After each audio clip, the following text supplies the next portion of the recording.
Oi, meus amores, tudo bem? Essa é a nossa aula de segunda-feira, dia 4 de maio. E como vocês puderam perceber, na sexta a tia não enviou vídeo. Na sexta não teve atividade, porque sexta-feira foi um feriado. Foi o feriado do Dia do Trabalhador, né? E é um dia onde a gente pode homenagear e valorizar, parar um pouquinho para valorizar cada trabalhador, cada serviço que tem sido muito essencial para as nossas vidas, principalmente nesse momento que nós estamos passando. Estamos dentro de casa, sem poder ir para as ruas, sem poder aglomerar, mas tem pessoas que continuam seus trabalhos normalmente no seu local que eles já costumavam ir, e tem pessoas que dentro de casa continuam trabalhando. Então foi um dia de feriado, e se nós não estivéssemos na quarentena, essas pessoas ficariam em casa para o descanso, mas como a gente está passando por esse momento, provavelmente muitos trabalhadores precisaram trabalhar. E aí a gente para um pouquinho para valorizar, para analisar a importância de cada trabalho, né? Que tem ajudado muito a gente enquanto nós estamos passando por isso. Olha, a atividade de hoje é de português. Vocês vão abrir o livro aqui, ó, na página 47, onde vai falar sobre os sons da natureza. E aqui embaixo tem um poema. Logo, assim que a gente olha, a gente percebe que é um poema pela estrutura, porque a gente sabe que o poema tem estrofes, que as estrofes têm versos, que os poemas rimam, a maioria deles, não é verdade? Ele tem um título, então ele obedece várias regrinhas que assim que a gente olha, a gente já vê que é um poema. Vocês se lembram? Que lá na escola a gente chegou a falar um pouquinho sobre a estrutura do poema? Então, primeiro passo é fazer uma leitura. Faça uma leitura silenciosa, depois podem fazer uma leitura em voz alta para perceber onde estão as rimas. Olhem a imagem para ver se está de acordo com o que foi lido aqui, porque aí pode ser que fique mais claro na hora que vocês entendam. Se o título dessa página aqui é Sons da Natureza e o título do poema é Verdes e Vozes, verde é porque se a gente está falando na natureza, qual é a cor? Primeira cor que a gente imagina, o verde das folhas, o verde da mata, né? O verde das árvores. E vozes, porque se é som da natureza, eles vão falar dos sons que o que tem na natureza pode fazer ou reproduzir pra gente. E aí, depois de uma leitura atenciosa nessa página 47 de português, vamos às perguntas da página 48. Ó, número 1. Qual o tema do poema? A quais elementos na natureza ele se refere? O tema do poema, né? Vocês vão precisar perceber que tema não é título. Título é Verdes e Vozes. Mas do que o poema fala? Do que se trata o poema? Fala sobre, um exemplo, fala sobre festas?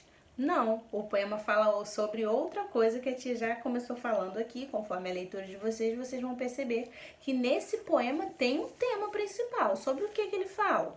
Não tá falando sobre festa, não tá falando sobre passear, não tá falando sobre shopping, tá falando sobre o quê? Então, esse é o tema do poema que a gente leu. Próxima pergunta. Você concorda? Agora tá falando do título, ó. Você concorda com o título do poema? Por quê?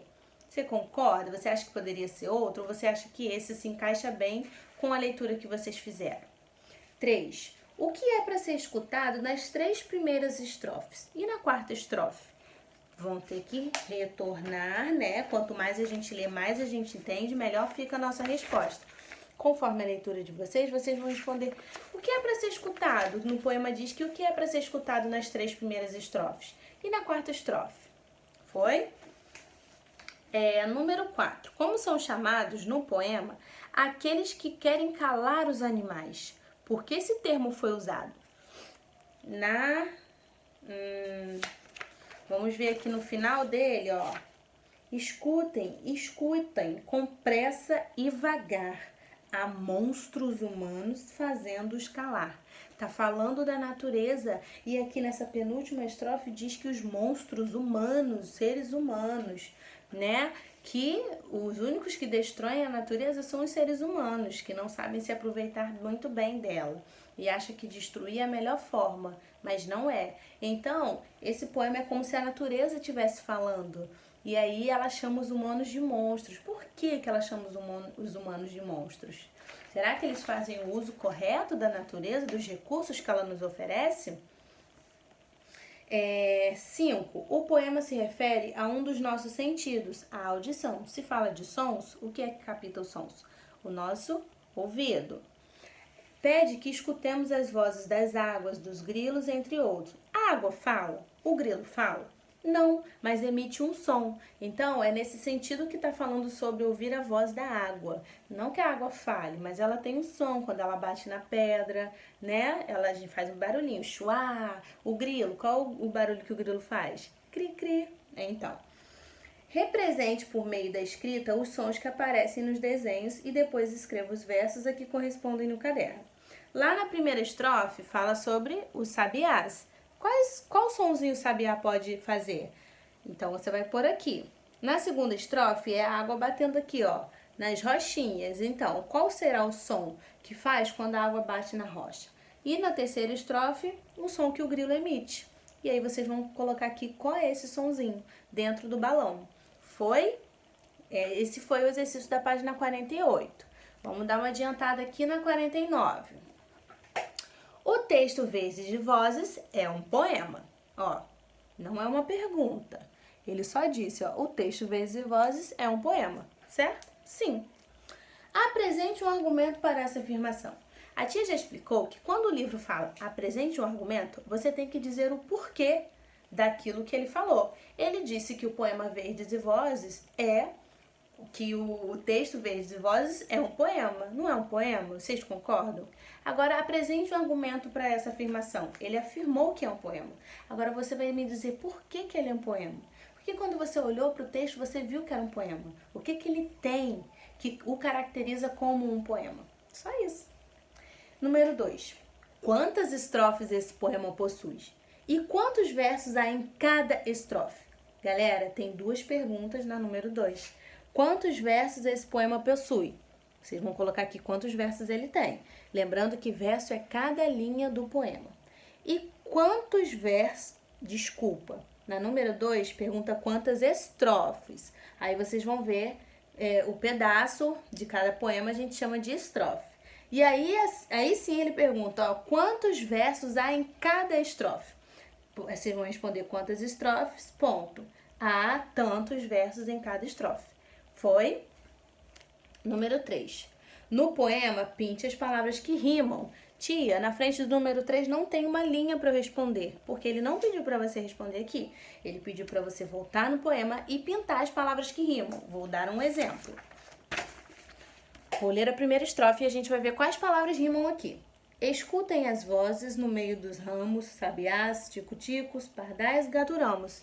Quais foram as 2 palavras que rimaram? Ramos e gaturamos. Ó, falem comigo. Ramos e gaturamos. O final das 2 palavras, o som não é parecido? Então, elas rimaram aqui no poema. Vocês vão pegar o lápis de cor e vão pintar. Ramos e gaturamos. Já fizemos um exercício parecido na sala de aula, quem lembra? E aí, vocês vão continuar fazendo isso na segunda, terceira, quarta e última estrofe, tá bom? Vamos voltar lá na página 49 e fazer o número 4. Lendo o texto, o que você acha que é um gaturamo?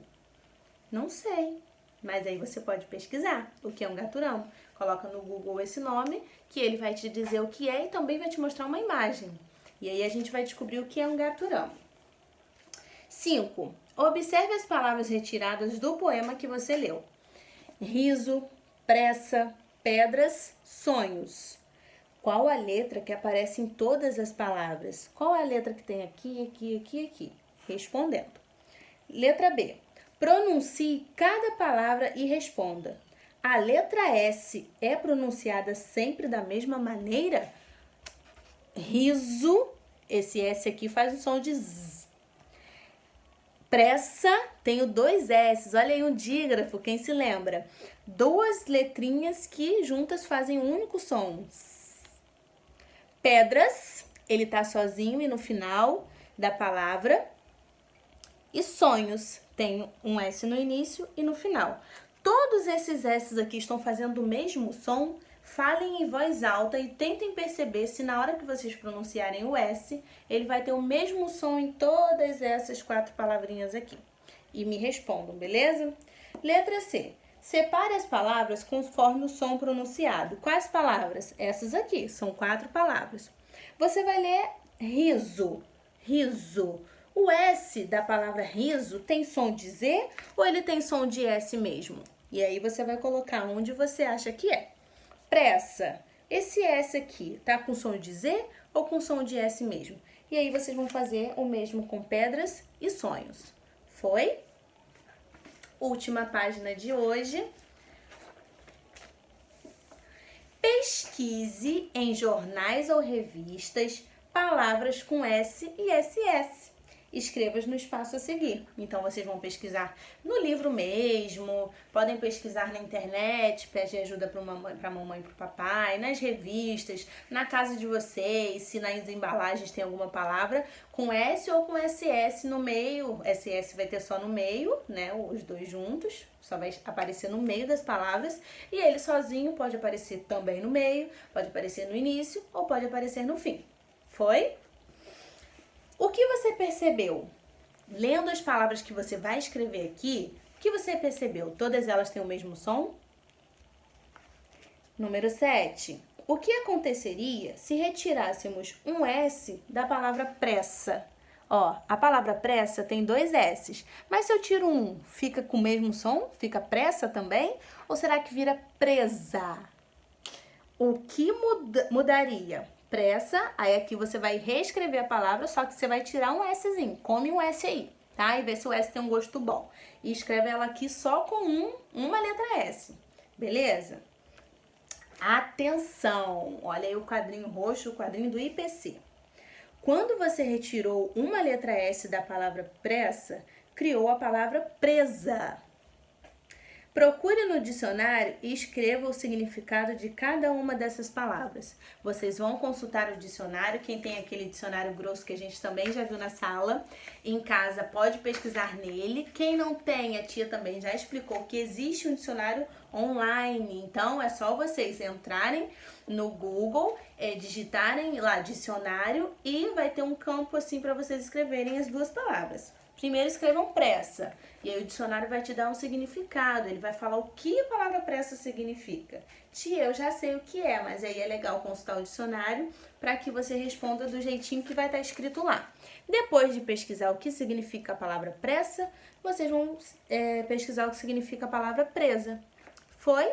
Ó, por hoje é só, tá bom? Um beijo, bons estudos. Qualquer dúvida, a tia tá aqui para ajudar vocês.